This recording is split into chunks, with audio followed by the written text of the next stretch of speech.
Lei, la dirigente scolastica, ha ritirato il primo premio per la sezione scuole superiori. Come hanno partecipato i ragazzi? Con che lavoro?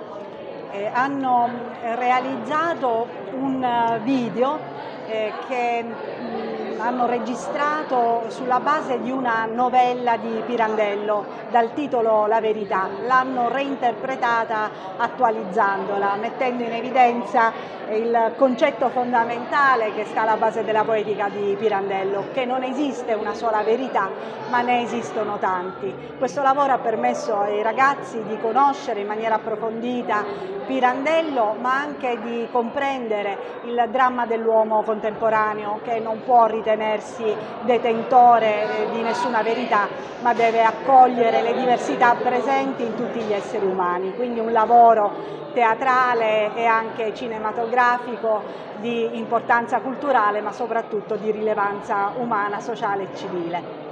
Voi siete secondi classificati, avete rivisitato la patente in una chiave molto particolare. Di cosa si tratta? Rappresento l'Isis Ronca di Montoro Solofra, secondo posto, siamo contentissimi anche a nome della preside, la professoressa Lucia Ranieri, e in effetti una rivisitazione in chiave moderna, in chiave Gomorra, della celebre patente di Pirandello, interpretata, come tutti sanno, anche da Totò. E alla faccia di carbonati di sodio non ci sarà solo lui, per esempio il giudice d'Andrea sarà interpretato da Cottanto. E poi c'è sta Salvatore Conta, che ovviamente dice che pigliamoci tutto quello che è nostro, e alla fine solo quello che si sputa in faccia, capito? E ma tante cose, tanti personaggi, ma soprattutto lui, il governatore della regione Campania, Vincenzo De Luca.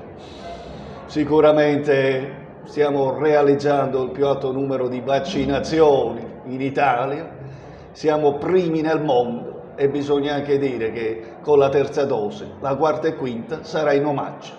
Arrivederci a voi.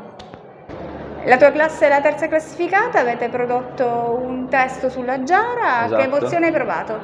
Beh, è stata un'emozione molto diversa perché a scuola di solito questi progetti non ce li fanno fare. Abbiamo sviluppato questo progetto da soli, è stato molto interessante e molto, anche figo farlo perché è un metodo di apprendimento diverso da quello che, le istituzioni scolastiche mettono a disposizione. Grazie alla professoressa Agnana abbiamo fatto questo progetto, abbiamo fatto anche il video della gara e ci siamo classificati come terzi.